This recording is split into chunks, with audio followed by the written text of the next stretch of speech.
So we get to the biggest of the news, and we got a lot to get to today, which was Jamar Chase. The reports coming out that he is leaving the LSU program. Jamar Chase won the Biletnikoff Award last year. If you're listening to this show, there's really not a whole lot of use for me going through his resume. You know the numbers. He was one of the best players in college football, and he is one of the top prospects for the 2021 NFL Draft. The circumstances around this are unique, obviously, and I don't need to remind anybody about what the 2020 season is going to look like compared to a regular college football season.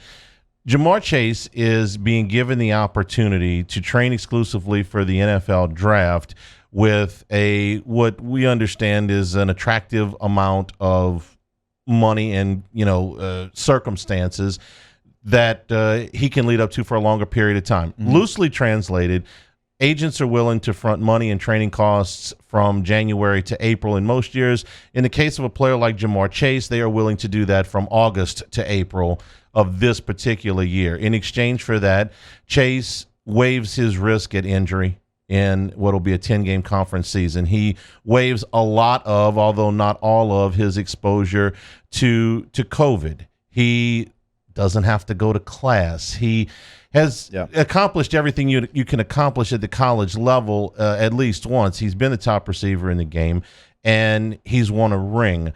So for Jamar Chase, I understand this decision. There is a life-changing generational amount of money waiting for him next April.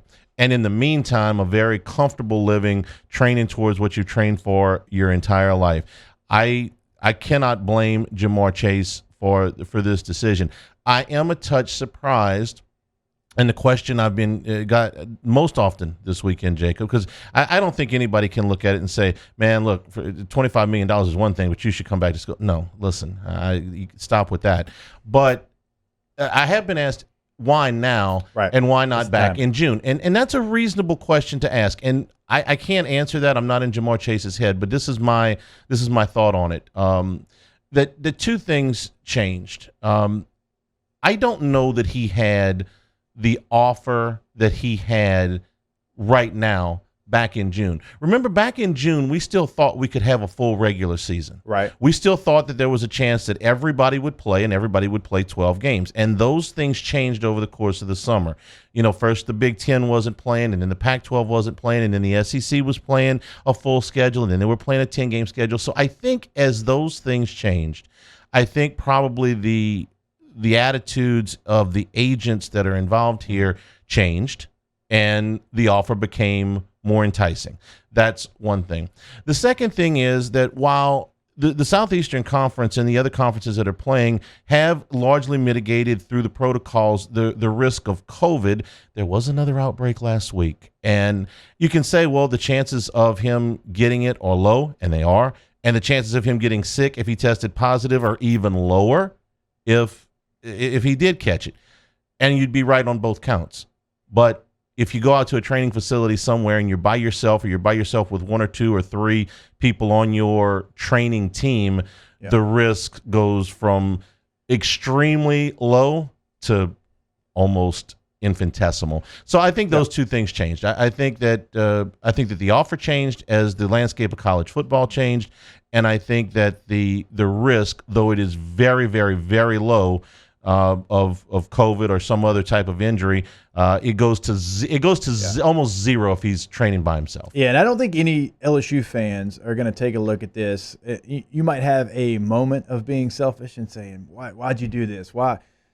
But just put yourself in those shoes and everything he has left on the table. Now, I'm a meathead. I probably would have made the decision to play, but that's just the way that I'm wired. It probably would not have been the right choice there, but when you look at Jamar, I think the timing of it is why LSU fans got caught off guard, because he did, initially say he was going to play. He did hashtag "We Want to Play" when that movement was taking place, and it is what changed. And it could have been, LSU had some offensive linemen that missed practice. Auburn's got 16 guys that are affected by this right now, and maybe he took a look at the landscape. And you're right about the agents and saying, "Hey, you're a top 5 guy. I'll put you in Arizona right now. I'll put you in Florida right now. Wherever they have relationships with. And I know this was a difficult decision for Jamar. We have still not yet heard from Jamar, which lets me know just how difficult this truly was. And I started to hear this on Thursday night, and it was a slow kind of whisper, and then it really picked up on Friday, and then you thought, man, this thing's going to happen. And then when it did, I could tell it did still catch a lot of people off guard.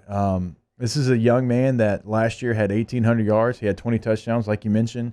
We all know that. He did everything that he had to do. The NFL draft this year was his highlight tape. Trayvon Diggs got probably slotted down because they put on that tape and said, wait a minute. Right, and Trayvon Diggs, by the way, is getting rave reviews in camp for shutting down Amari Cooper at times. And so that kind of tells you where Jamar Chase is right now. Also, I mean, we could point to 7 games, Hanny, and I could tell you the corner that he embarrassed. And this is a true top talent that is going to be no doubt he has to do nothing else and be a top 5 pick.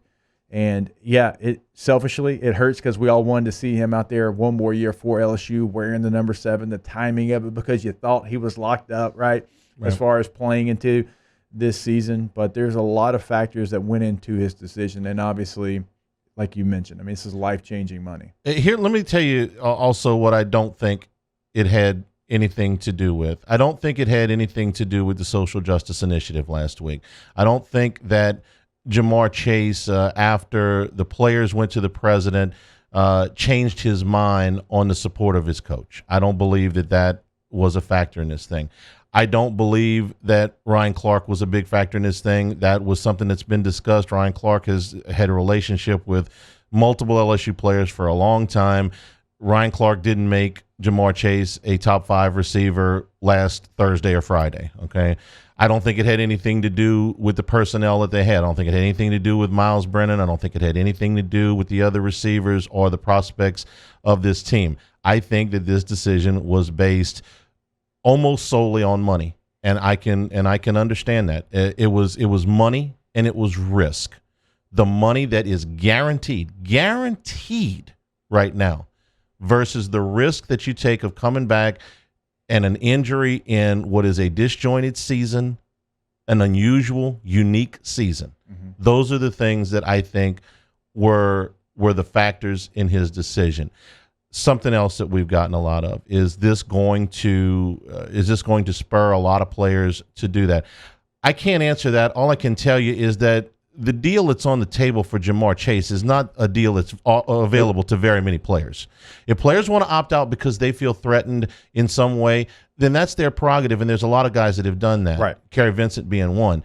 But this decision was based on an offer that will be available to – I think they take this offer and they go to Justin Fields. I think they take this offer and certainly go to Trevor Lawrence. Justin Fields they don't have to worry about because he's not playing. They would take this offer and go to the lineman at Oregon who's not playing. They don't have to worry about Micah Parsons at Penn State. They don't have to worry about. I mean, there might be 5 guys in the country that get this deal. And he's one of them. Yeah, so we started talking about mock drafts last week. Remember, Tyler Shelvin's name was still in there. Sure. Jabril Cox, his name was in there. And so those 2 young men, very good players. That is off of what they potentially could do this year to continue to move themselves in that position for the NFL draft. He's already done it. Jamar had already done it. He never has to play another down. Right. He's going to be a top 10 pick. 10 would be a travesty. Like, there's no way that's going to happen. He's going to be a top 5 pick. And so Tyler Shelvin, Jabril Cox, they're still working their way into those positions. So they still have things that they've got to go out there. So for Jabril, everything that we've heard, he has been nothing but a great player so far, but he wants to prove I can do it at this level. Sure. Right? Tyler Shelvin's got things he has to prove. I can be dominant for 2 straight seasons. So if you're an LSU fan, you're sitting there, could this happen? This same situation. Now, like you said, you can still sit out for COVID and safety concerns, but for this situation, those guys, yes, probably going to be first-round players if they play their way what scouts are expecting them to play, because they still have some things that they have to prove to everyone. Shelvin's an interesting case, and quite frankly, we've heard his name is like, is he gonna opt out? Shelvin is a top prospect, but he is not the prospect that Chase is. If he is 370 pounds, as Ed Ogeron said he was, a week ago, I lose track of days, then he's not a first rounder. I can just tell you, if he steps on that scale at the combine in February, if they have a combine, and he's anywhere near 370 pounds, he ain't going in the first round. Yeah. Now, if he's 340 pounds, then absolutely all day. So we'll see. There's a lot of things they have to consider.